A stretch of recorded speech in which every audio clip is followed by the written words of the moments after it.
Act 2, West Ham Shelter. The yard of the West Ham Shelter of the Salvation Army is a cold place on a January morning. The building itself, an old warehouse, is newly whitewashed. Its gabled end projects into the yard in the middle, with a door on the ground floor, and another in the loft above it, without any balcony or ladder, but with a pulley rigged over it for hoisting sacks. Those who come from the central gable end into the yard have the gateway leading to the street on their left, with a stone horse trough just beyond it, and on the right a slanted roof shielding a table from the weather. There are benches at the table, and on them are seated a man and a woman, both much down on their luck, finishing a meal of bread, one thick slice each with margarine and golden syrup and diluted milk. The man, a workman out of employment, is young, agile, a talker, a poser, sharp enough to be capable of anything in reason except honesty or altruistic considerations of any kind. The woman is a commonplace old bundle of poverty and hard-worn humanity. She looks 60 and probably is 45. If they were rich people, gloved and muffed and well wrapped up in furs and overcoats, they would be numbed and miserable, for it is a grindingly cold, raw January day, and a glance at the background of grimy warehouses and leaden sky visible over the whitewashed walls of the yard would drive any idle rich person straight to the Mediterranean. But these two, being no more troubled with visions of the Mediterranean than of the moon, and being compelled to keep more of their clothes in the pawn shop and less on their persons in winter than in summer, are not depressed by the cold, rather are they stung into vivacity, to which their meal has just now given an almost jolly turn. The man takes a pull at his mug, and then gets up and moves about the yard with his hands deep in his pockets, occasionally breaking into a step dance. Feel better out of your meal, sir? No. Call that a meal? Good enough for you, Props, but what is it to me? An intelligent working man. Working man? What are you? Painter. Yeah, I dessay. Yeah, you dessay. I know. Every loafer that can't do nothing calls himself a painter. But I'm a real painter. Grainer, finisher, 38 bob a week when I can get it. Then why don't you go and get it? I'll tell you why. First, I'm intelligent. It's rotten cold here. He dances a step or two. Yes, intelligent, beyond the station of life into which it has pleased the capitalists to call me. And they don't like a man that sees through them. Second, an intelligent being needs a due share of happiness, so I drink something cruel when I get the chance. Third, I stand by my class and do as little as I can so as to leave half the job for me fellow workers. Fourth, I'm fly enough to know what's inside the law and what's outside it, and inside it I do as the capitalists do.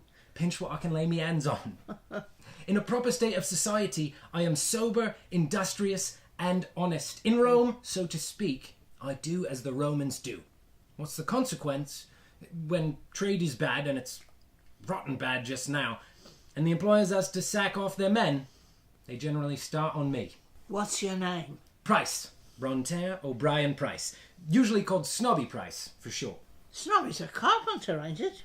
You said you was a painter. Not that kind of snob, but the genteel sort. I'm too uppish, owing to my intelligence, and my father being a chartist and a reading, thinking man, a stationer too. I'm none of your common hewers of wood and drawers of water, and don't you forget it. He returns to his seat at the table and takes up his mug. What's your name? Rummy Mitchens, sir.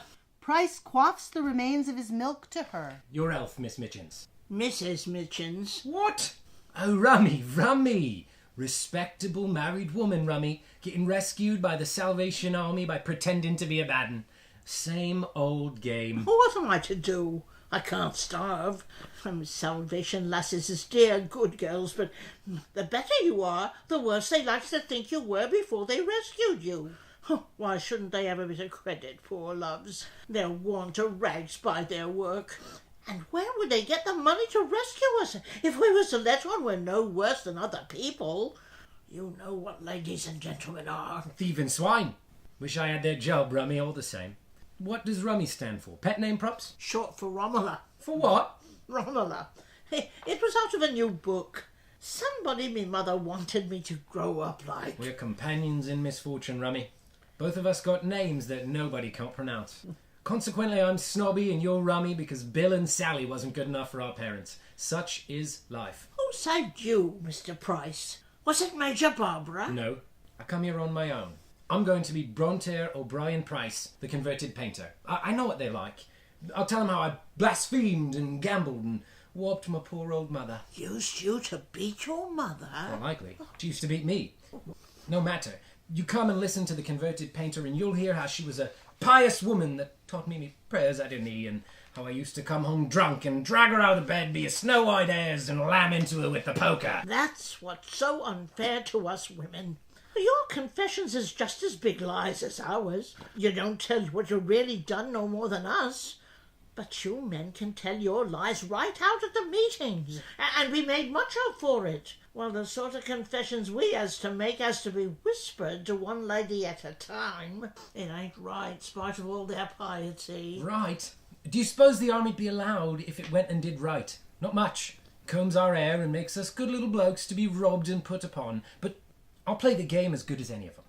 I'll see somebody struck by lightning, or hear a voice saying, "Snobby Price, where will you spend eternity?" I'll have a time of it, I tell you. You won't be let drink, though. I'll take it out in gospelin' then. I don't want to drink if I can get fun enough any other way.